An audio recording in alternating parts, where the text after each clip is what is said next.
오늘은 마음으로 드리는 예배라는 제목으로 함께 말씀을 나누겠습니다. 우리 말씀을 함께 나누시는 가운데 저 여러분 가운데 신령과 진정으로 함께 예배하고 하나님의 마음에 합한 예배자가 될 수 있기를 소망합니다. 인간의 원죄에 대해서 우리가 반드시 생각해야 될 것이 있어서 본문을 들어가기 전에 함께 나누고 좀 시작을 하려고 합니다.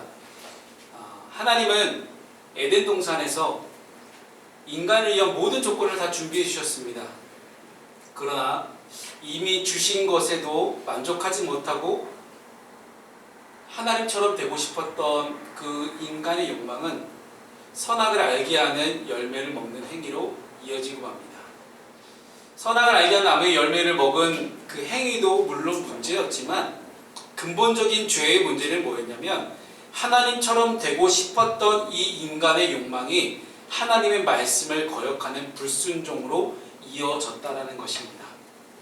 즉 우리는 율법적으로 겉으로 드러난 행위의 죄에 대해서만 문제가 있다는 생각을 합니다. 그러나 근본적인 문제는 말씀에 대한 불순종에서 시작을 합니다. 즉 선악을 알게 한 나무의 열매를 먹은 행위 자체가 문제가 아니라 하나님이 먹지 말라고 했을 때 먹었던 인간의 마음 속에서 생겨났던 그 불순종, 그것이 바로 죄의 근원이자 죄의 뿌리입니다. 이 부분에 대한 어떤 신학적인 혹은 신앙적인 이해와 믿음이 없으면 우리는 자꾸 겉으로 드러나는 예배의 행위에 대해서만 집중하게 됩니다.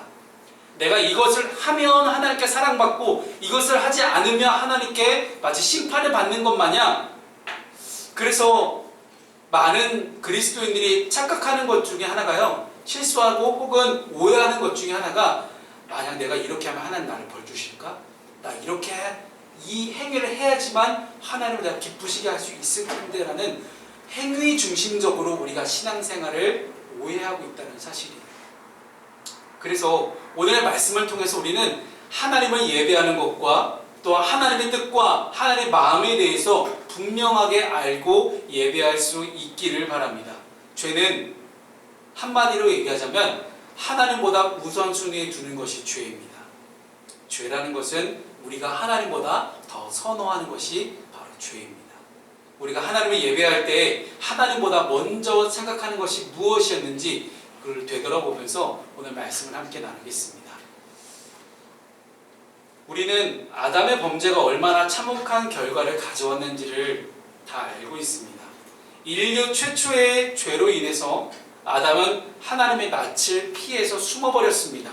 아담아 아담아 내가 어디 있느냐라고 찾아오셨던 하나님의 낯을 피해서 그들은 도망치기에 급급했습니다. 하나님과의 관계는 틀어졌습니다. 하나님의 진노와 하나님의 심판이 임하기 시작합니다. 친밀했던 관계는 곧 원망하는 관계로 변질되었고 인간은 한평생 수고하고 땀 흘려야만 고통과 해산의 고통 같은 그런 수많은 죄의 결과들이 나타나게 되었습니다. 그래서 우리 준이가 왜 아담이 그렇게 범죄를 해가지고 자기가 매일매일 해피클래스로 가야 되느냐 이제 그런 얘기를 해요. 우리 아이들도 이제 이게 내가 이렇게 고생해야 되는 이유가 누구 때문인지 이 친구들이 알기 시작했어요. 이게 반은 맞고 반은 틀린 건데 이걸 어떻게 설명해야 될까 지금 준이 이게 얘기를 잘 지혜롭게 해줘야 되는데, 어쨌든 마지막 결론은 뭐였냐면, 결론적으로는 오늘 본문의 말씀이 이야기하듯이 23절 말씀 가운데 여호와 하나님이 에덴 동산에서 그를 내보내어, 에덴에서 쫓겨났다는 거죠. 그리고 그의 근원이 된 하나님이 인간을 땅의 흙으로 만드셨기 때문에 그의 근원이 된 땅을 갈게 하심이라 라고 성경은 말하고 있습니다. 즉 죄의 결론은 뭡니까? 그냥 단적으로 딱 따져서 얘기하면 에덴 동산을 쫓겨난 거예요. 쫓겨났다. 하나님이 전적으로 입히시고 보호하시고 먹이시고 채우시고 공급하시고 언제나 우리와 함께 하셨던 공간, 그 공간이 바로 에덴 동산입니다. 그런데 그 에덴 동산에서 쫓겨났다는 것은요, 다시는 하나님께서 너희를 보호하지 않겠다는 의미 같기도 하거든요. 다른 말로 하면 하나님이 통치하시는 그 하나님의 통치로부터 우리가 벗어났기 때문에 이제는 나를 보호해 줄 수 있는 그런 장치가 아무것도 없다는 뜻이에요. 따라서 이 죄의 결과와 마지막은 무엇입니까? 죽음이에요. 죄의 삭은 사망이다라고 로마서 말씀은 우리에게 말씀하고 있습니다. 에덴 동산에서 쫓겨난 우리의 인간의 결국은 죽음입니다. 죄로 인해서 인간은 하나님과 교제하고 소통하고 살아가는 그 모든 풍성함을 잃어버렸습니다. 하나님 안에 있는 만족, 하나님과 교제하는 기쁨, 하나님과의 친밀함에서 오는 평안, 그 모든 것들을 상실해버린 겁니다. 만족과 기쁨과 평안이 없는 삶을 살아가는 것이 지금 에덴 동산 쫓겨난 우리의 인간의 인생입니다. 하나님이 베풀어 주신 그 모든 풍성함의 동산에서 쫓겨난 그 인간의 삶이 어떤 삶입니까? 허무함을 쫓는 삶이에요. 허상을 쫓는 삶이에요. 내가 잡을 수 있는 줄 알고 열심히 잡으려고 달려가는데 그래도 아무리 잡으려고 노력하지만 잡을 수 없는 그 무언가를 꿈꾸며 그것을 향해서 계속해서 나의 모든 인생을 쏟아붓고 있는 그 인간의 군상의 모습, 그 모습이 바로 에덴 동산 쫓겨난 우리의 모습입니다. 그런데요, 이 허상과 무가치함과 허무함을 속에서 살아가다가 결국은 뭐예요? 잡지도 못하고 죽음을 맞이하게 된다는 것이죠. 이렇게 볼 때 우리는 단순히 육체의 마지막이라고 하는 육체의 썩어감이라고 하는 그 죽음, 그 육체의 죽음만이 죽음이 아닌 것을 우리는 비로소 깨닫게 됩니다.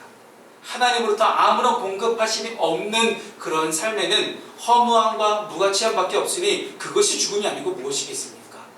마치 앞으로 살아갈 삶의 희망이 없는 그런 삶, 그러니 이것은 죽음이 아니고 뭘까요? 오늘 본문에서 범죄한 인간은 더 이상 동산에 머무를 수가 없었습니다. 이 말은 하나님과 함께 있을 수 없었다는 것입니다. 그런데 이 말은 정말 아이러니합니다. 22절 말씀을 봤더니요, 뭐라고 말씀합니까? 여호와 하나님이 이르시되 보라, 이 사람이 선악을 아는 일에 우리 중 하나같이 되었으니 그가 그의 손을 들어 생명나무 열매도 따먹고 영생할까 하노라 하시고라고 성경은 이야기하고 있어요. 인간이 왜 죄를 지었습니까? 하나님과 같이 되고 싶어서. 하나님처럼 나도 이 모든 걸 다 다스리고 싶으니까, 내가 주인이 되고 싶은 그 마음, 주인이 되고 싶은 그 욕망, 내가 더 높아지고 싶다는 그 욕망으로 인간은 죄를 지었습니다. 우리가 지난주 함께 묵상했던 말씀 가운데 뱀이 이렇게 이야기하죠. 너희가 그것을 먹는 날에는 너희 눈이 밝아져서 하나님과 같이 되어 선악을 알 줄 하나님이 아셨기 때문에 너희한테 먹지 말라고 한 거야 라고 이야기합니다. 하와는 하나님과 같이 된다는 말을 들은 그 순간부터 그 선악을 알게 나무의 열매를 봤더니 보암직도 하고 먹음직도 하고 너무 좋았던 거예요. 그래서 하나님과 같이 되고 싶어서 그걸 먹었는데 그것이 불순종이고 죄가 되었고 그 이후로 하나님과 같이 있을 수가 없게 된 겁니다. 하나님과의 관계가 깨어졌습니다. 하나님과 동행하지 못하고 에덴 동산에서 추방을 당하게 된 겁니다. 오늘날에도 많은 사람들이 하나님과 같이 되고 싶어 합니다. 허황된 꿈을 쫓아서 각자의 바벨탑을 쌓고 있습니다. 하나님의 자리에 오르고자 합니다. 내 인생은 내가 내 마음대로 살 수 있는 나만의 인생이야. 내 인생의 주인은 바로 나야. 내가 원하는 대로, 내가 하고 싶은 대로 나는 살 거야. 그것이 나만의 바벨탑입니다. 그리고 어떤 면에서는 과학과 문명과 지식이 고도로 발전하려 하면 할수록 하나님의 자리를 대신하려는 시도가 계속해서 벌어지고 있습니다. 그런데 어때요? 하와가 하나님과 같이 되려고 하면 할수록 하나님부터 쫓겨난 겁니다. 하나님처럼 되려고 하면 할수록 하나님과 같이 있을 수가 없는 그런 역설의 법칙이 인간 가운데 일어나기 시작했던 겁니다. 그래서 오늘 이 본문은 우리의 삶의 태도가 어떠해야 하는지를 우리에게 보여주고 있습니다. 우리는 삶에서 무엇을 추구해야 될까요? 아담과 하와처럼 하나님과 같이 되는 삶을 추구할 것인지, 아니면 하나님과 함께 동행하고 하나님과 함께 같이 거하는 삶을 추구할 것인지 우리는 양당 간에 결정을 지을 수 있어야 됩니다. 여러분, 우리는 하나님처럼 되는 삶이 아니라 하나님과 함께 있는 삶을 더 갈망해야 하는 줄로 믿으시기 바랍니다. 올 한 해를 달려가면서 2022년에 나만의 경험치, 나만의 스펙을 키우고 자신의 힘과 능력을 자랑하면서 하나님처럼 되는 삶을 추구하기보다는 하루하루를 하나님과 함께 동행하면서 하나님과 함께 있는, 하나님과 함께 동행하는 삶을 추구하며 살아가는 저와 여러분 되시기를 주님의 이름으로 축복합니다. 두 번째는요, 우리가 삶의 차이가 예배의 차이를 낳게 됩니다. 처음에 여러분 요만큼 틈이 벌어지기 시작하죠. 이렇게 붙어있던 것이 처음에 이만큼 틈이 벌어지잖아요. 그러면 이것이 평행선이 아닌 이상은 계속해서 사이가 벌어지게 됩니다. 처음에는 요만큼일 줄 알았어요. 근데 점점 가면 갈수록 이렇게 벌어지기 시작하는 거예요.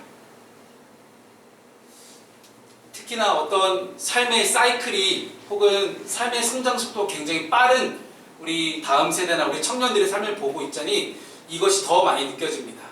처음에 교회와 혹은 목사님과 하나님과 기도와 말씀과 예배와 조금 틈이 벌어질 수 있어요. 근데 그 조금 벌어진 틈이 나중에는 걷잡없이 벌어져가지고 도저히 가까워질 수 없는 그런 거리를 살아가는 수많은 다음 세대 청년들을 보게 됩니다.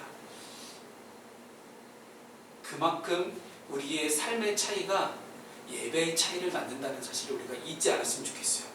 본문 3장에서 이제 4장으로 건너오겠습니다. 4장에는 가인과 아벨의 이야기가 등장합니다. 아담의 아들들이죠. 가인과 아벨이 각자의 소산과 재물을 가지고 하나님을 예배했는데 하나님께서 아벨의 제사를 연락하시고 가인의 제사를 받지 않았다는 그런 이야기입니다. 두 사람의 결정적인 차이가 뭘까요? 어떤 사람들은 보통 이렇게 이야기합니다.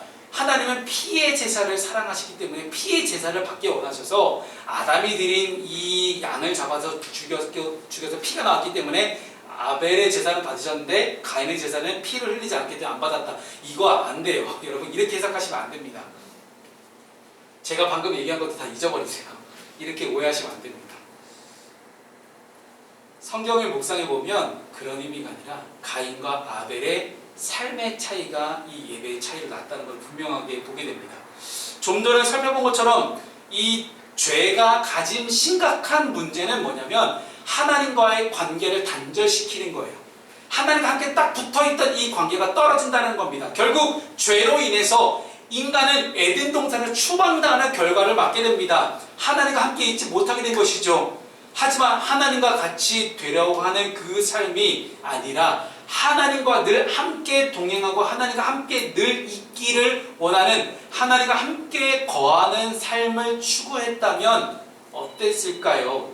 그가 드리는 예배를 하나님이 기뻐하신다는 것입니다. 즉 우리의 삶에서 드리는 예배의 차이는 결국 이 차이입니다. 우리의 예배가 하나님께 연락되는 열쇠는 결국 하나님과 함께 있는 삶에 있는 것입니다.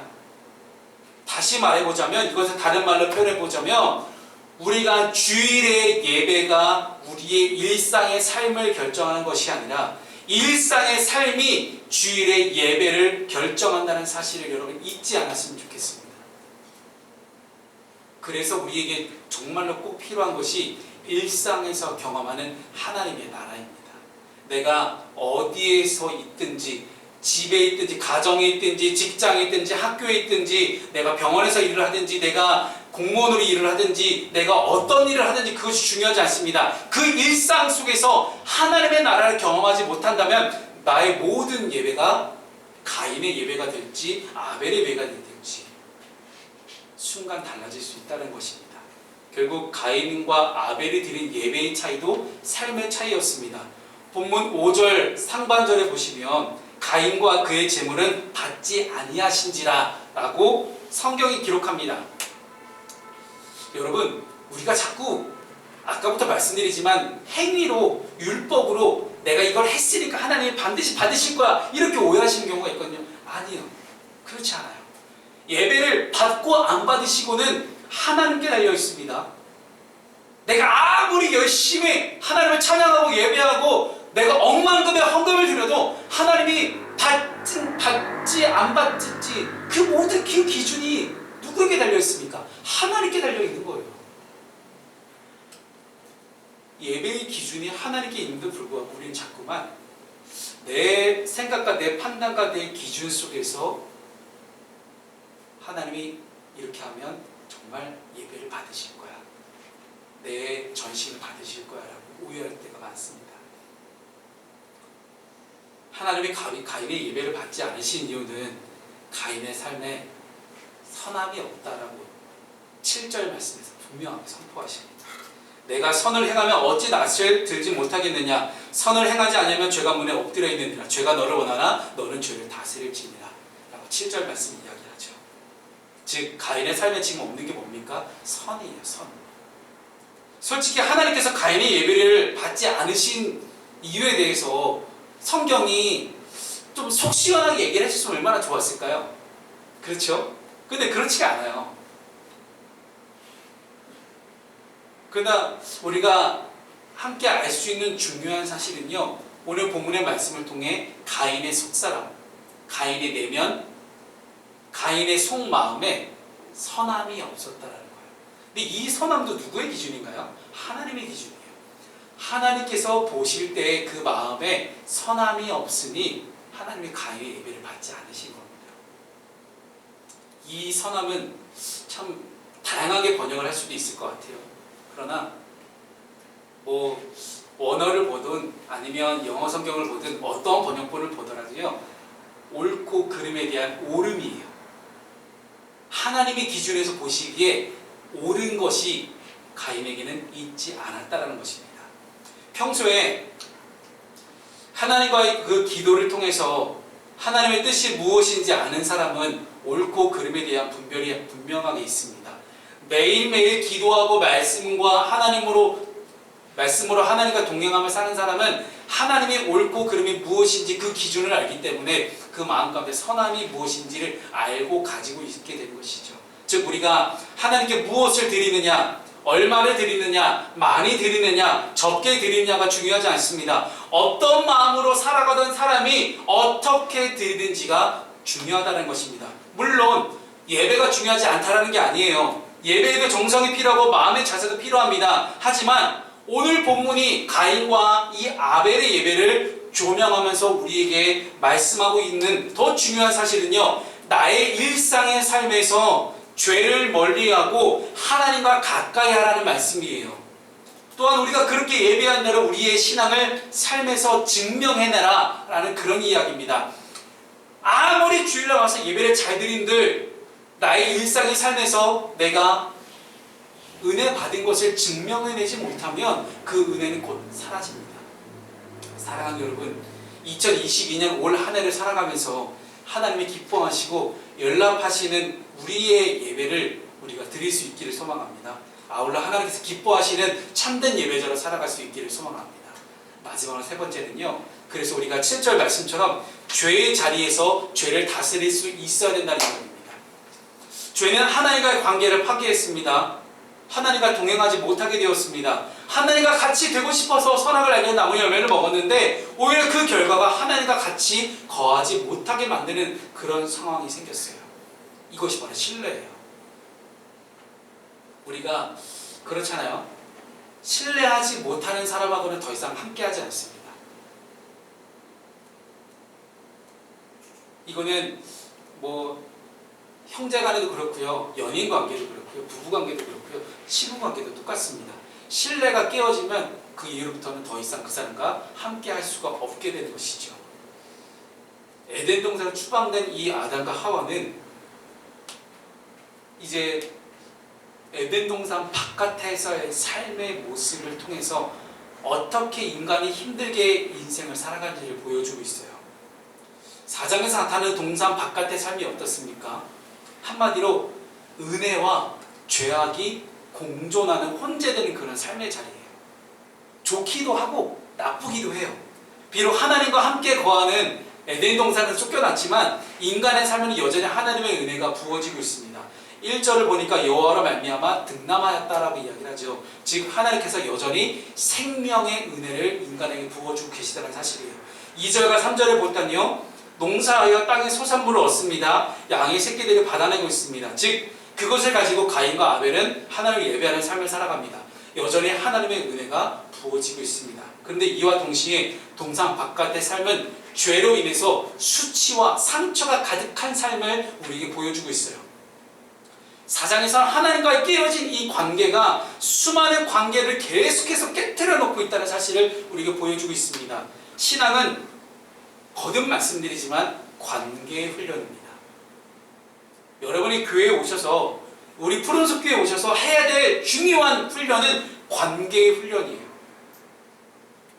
하나님과의 관계, 나 자신과의 관계, 믿는 공동체 안에서의 관계, 믿지 않는 사람들과의 관계, 이 네 가지 관계에 대한 훈련을 여러분 반드시 하셔야 됩니다. 여러분 가운데 사람과의 관계 때문에, 관계가 깨어진 것 때문에 고민하는 많은 분들이 있습니다. 그럴 때는요, 반드시 하나님과의 관계를 점검해 봐야 돼요. 누군가의 관계가 정말 어색해졌어요. 하나님과의 관계를 점검해 봐야 돼요. 하나님과의 관계가 깨어지면 우리 삶의 모든 관계에 이상이 옵니다. 오늘 본문에도 시기와 분노로 형제를 죽이는 비극적인 사건이 등장합니다. 죄가 삶의 문에 엎드려져 있어서 사람들이 죄를 다스리지 못한 채 그저 죄의 종노릇하고 있는 인간의 나약한 모습을 보여주고 있는 거예요. 이러한 혼란의 자리에서 하나님은 말씀하십니다. 7절 말씀에 뭐라고 말씀하시죠? 죄가 너를 원하나 너는 죄를 다스릴지니라. 이 말씀은 동산 바깥에서의 이 삶을 향한 하나님의 명령이에요.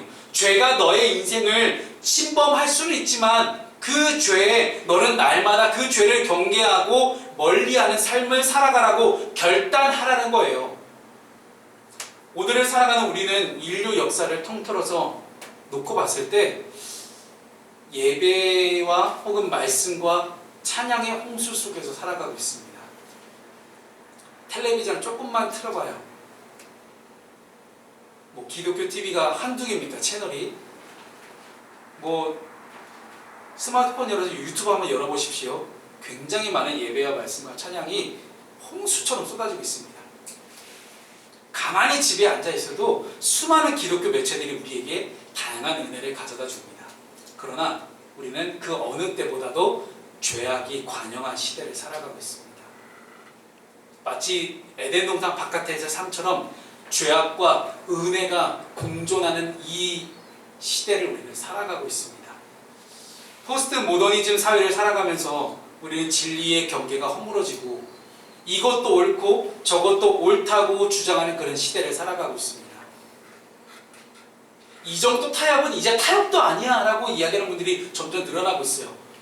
목사님, 이 정도까지는 그래도 괜찮지 않나요?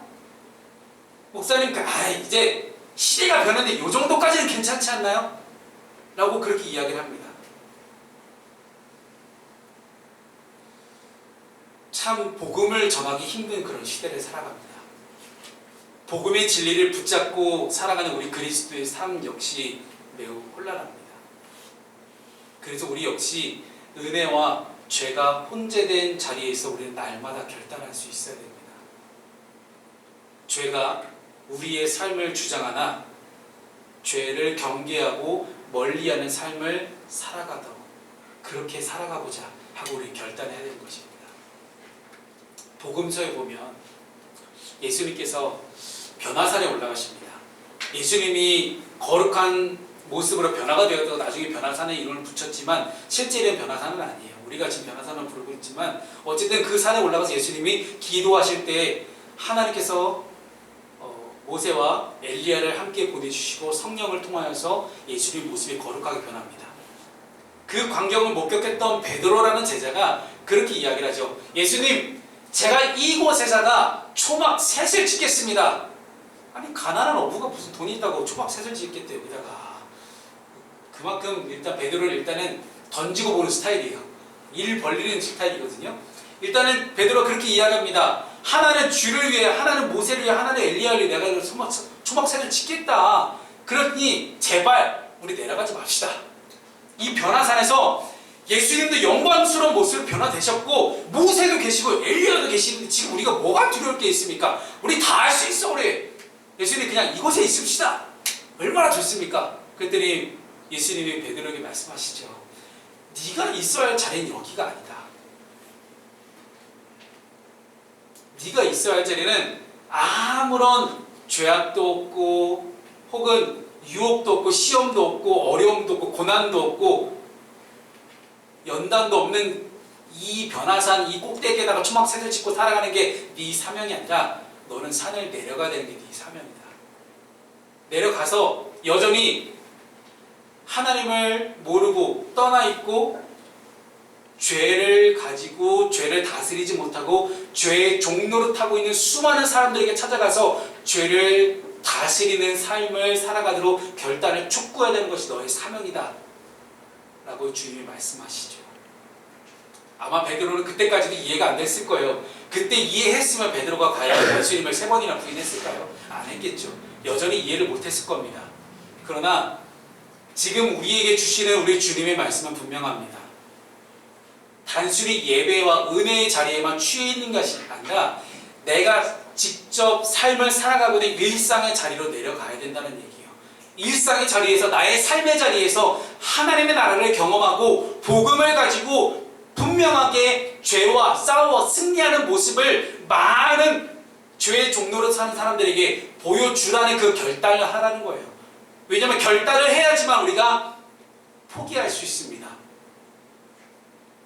죄가 주는 달콤한 유혹을 포기할 수 있어요. 죄가 주는 다양한 시험을 우리가 포기할 수 있어요. 자꾸만 높아지려고 하는 그 바벨탑을 쌓으려고 하는 하나님과 같이 되려고 하는 그 마음들, 욕심을 부리는 그 마음들을 포기할 수 있어요. 즉 신앙은 무엇입니까? 포기로부터 시작됩니다.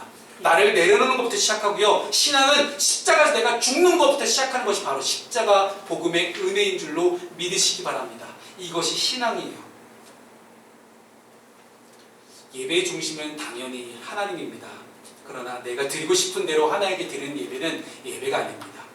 하나님이 기뻐하시는 것이 무엇인지를 고려해서 우리가 그것에 맞춰서 드릴 때 비로소 우리는 참 예배가 우리에게 다가옵니다. 히브리서 기자는 우리에게 이렇게 얘기합니다. 믿음이 없이는 하나님을 기쁘시게 하지 못하나니 하나님께 나아가는 자는 반드시 그가 계신 것과 또한 그가 자기를 찾는 자들에게 상 주시는 이심을 믿어야 할지니라. 아멘. 우리는 2022년에 우리 푸른숲 교회는 믿는 자들에게는 이런 표어를 가지고 살아갑니다. 복음의 능력을 가지고 믿음으로 살아가는 것이 무엇인지 여러분 삶을 통해서 증명해야 되는 것이 올해 여러분들의 숙제입니다. 일상에서 일어나는 수많은 사건과 또한 사고의 원인은 다양하고도 복합적입니다. 우리가 매주 혹은 매일 내가 있는 그 자리에서 예배할 때 똑같은 실수와 잘못을 반복하지 않기 위해서는 우리는 문제의 원인을 다각도로 보고 정직하게 판단할 수 있어야 됩니다. 특히 문제의 원인을 자신이 아닌 상대방에게 찾는 태도는 절대 옳지 않습니다. 건강하지 않습니다. 그런 사람들에게는 발전과 성숙을 기대하기 어렵습니다. 나 자신을 돌아보십시오. 나 자신의 속사람, 내면의 속사람에게 여러분 집중해 보십시오. 나는 어떤 사람인가? 나는 과연 하나님 앞에서 과연 믿음으로 서 있는가? 나는 하나님 앞에서 과연 어떠한 정직한 영을 가지고 살아가고 있는지 나 자신을 돌아보고 회개할 때 우리는 가인처럼 그러한 실수를 범하지 않게 됩니다. 사랑하는 여러분, 매일매일 일상의 삶 속에서 마음으로 드리는 예배에 승리하는 여러분 되시기를 주님의 이름으로 축복합니다.